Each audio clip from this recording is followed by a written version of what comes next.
Well, moving on to a different topic that we've also heard people complain about here is legacy style games or limited play games. Games that we're seeing this with like Pandemic Legacy and Risk Legacy and the newly released Seafall. Right. And there's a few more, but those are the most prolific games, at least at this point.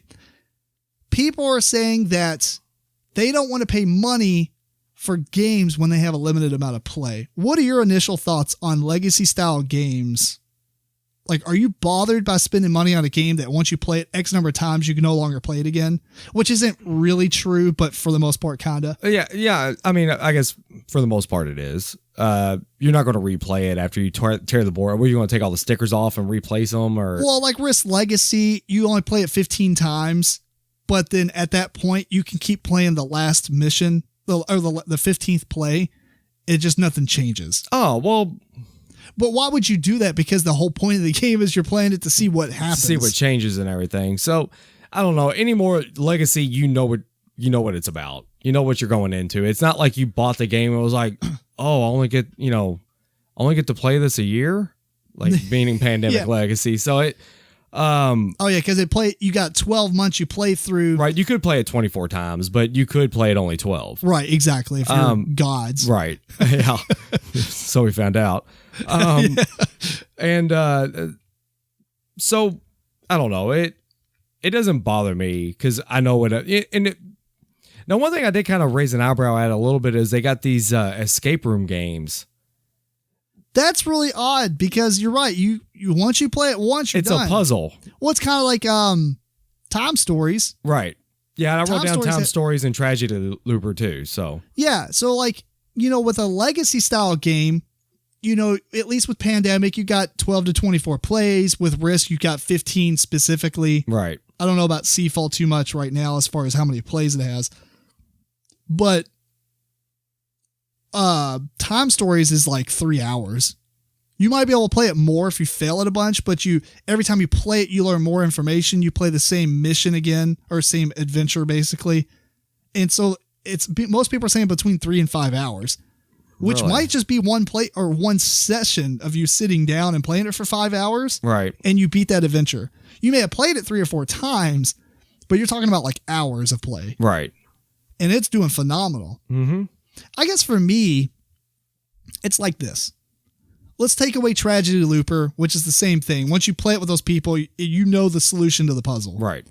Take away that and take away Time Stories. Let's just focus on legacy style games because those Time Stories and Tragedy Looper are more puzzle. Nothing, you don't physically change anything to the game. Right. But legacy style, but they are limited. So I guess that's probably why you're talking about them. But with legacy style games, you've only got so many plays because things get ripped up, things get marked on, etc. And people are complaining that only 12 plays.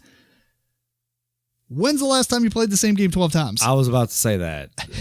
Yeah. A lot of your games, Now, it's a little bit different for reviewers and such because we just have massive amount of games. And I know there are some people out there that they only play a handful of games.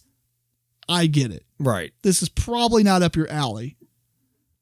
And I don't have the most extensive collection, but there might be 1 or 2 of my games I've played that many times. Right. With the kids. So I just don't get what the complaint about is. And it's not like it's not like every game being released is legacy style. Right. So every game you buy is like this. Right. Man, people just need to shut up. Just don't buy it. Yeah. It's like people complaining about TV programming. If you don't like what's on TV, don't change the channel. If there was a lack of options, I would totally sympathize with you. Right. There's plenty of options though. Right. Listen here. Look at your video game collection. Look at your movie collection and tell me how many of those movies you've watched more than one time. I was looking at mine the other day and I was just sitting there looking at it. It was like, why do we have so much space dedicated to DVDs? Yeah, because you watch them once, maybe twice. Yeah. Third time is crazy. Just to know that it's there. If by chance, if I want on a whim, want to go grab this movie and watch it, I can. That's exactly what people think. And it's crazier with DVDs because for the most part, you can always get DVDs. Right. Board games I get because they go out of print. Mm-hmm. But with DVDs, you're spending $20 when it's released. Now, I get it if you went to Goodwill or something and spent $3, that's a little bit different story. but we're not talking about used stuff here. But how much of your entertainment material? What if you bought a used legacy game? You didn't know that. You didn't know what was up. Right. Yeah. Sorry. Continue. That would. I don't know. I guess. What if you saw a used legacy game in a Goodwill? I don't know. I might buy it. It might be interesting. Legacy wrist. It was $5.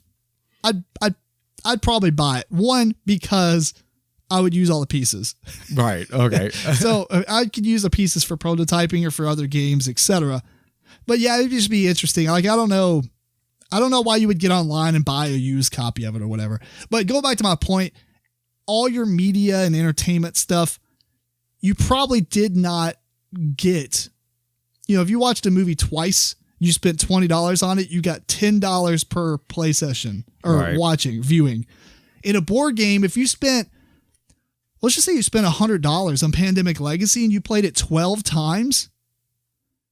I'm bad at math. That sounds really dumb, but was that less than $10 a play? Wait.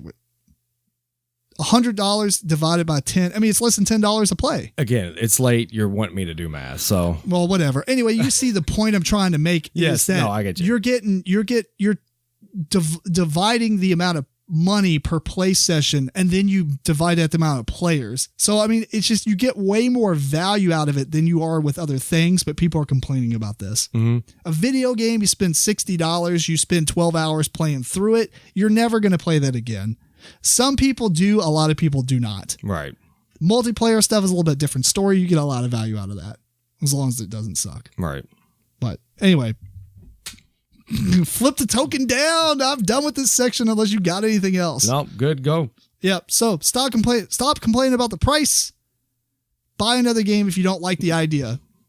But you would be surprised. You'll have a lot of fun. I promise. Oh, yeah.